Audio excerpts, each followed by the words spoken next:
যেহেতু দুদিন পরে আমাদের শপথ গ্রহণ অনুষ্ঠান আছেন, প্রধানমন্ত্রী, স্বরাষ্ট্রমন্ত্রী, প্রতিরক্ষা মন্ত্রী, সড়ক পরিবহন মন্ত্রী থেকে শুরু করে 20 জন আমাদের বিভিন্ন রাজ্যের মুখ্যমন্ত্রীরা আসছেন এবং ব্রিগেড প্যারেডে এত বড় একটা সমাগম হবে, তার কারণে কিছু বিষয়ে আমি একটু চুপ থাকতে বাধ্য হচ্ছি। গতকাল বিজেপি নেতাকে বোমা মারা হয়েছে পানিহাটিতে, কি বলবেন? বিজেপি নেতাকে বোমা মারা হয়েছে, সাগর দত্ত হাসপাতালে আশঙ্কাজনক অবস্থায় ভর্তি। এবং বিভিন্ন জায়গায় বোমাবাজির ঘটনা কালকে সোনারপুর। এখনো পর্যন্ত আমাদের নির্বাচনী বিধি লাগু আছে, তারা দেখুন। রাজ্যপালকে অনুরোধ করব তিনি বিষয়টা দেখতে।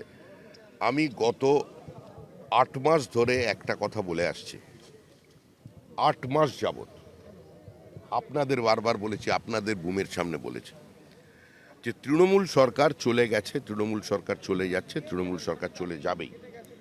কিন্তু সরকার চলে যাওয়ার পরে রাজ্যে অস্থিরতা তৈরি হবে, তৃণমূলকে মারবে।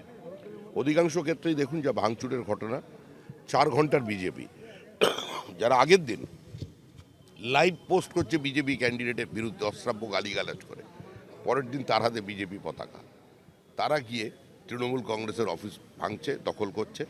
আর যারা যারা আমাদের যুক্ত আছে, আমি আজকে বিকেলে তাদের দল থেকে তাড়িয়ে দেবো।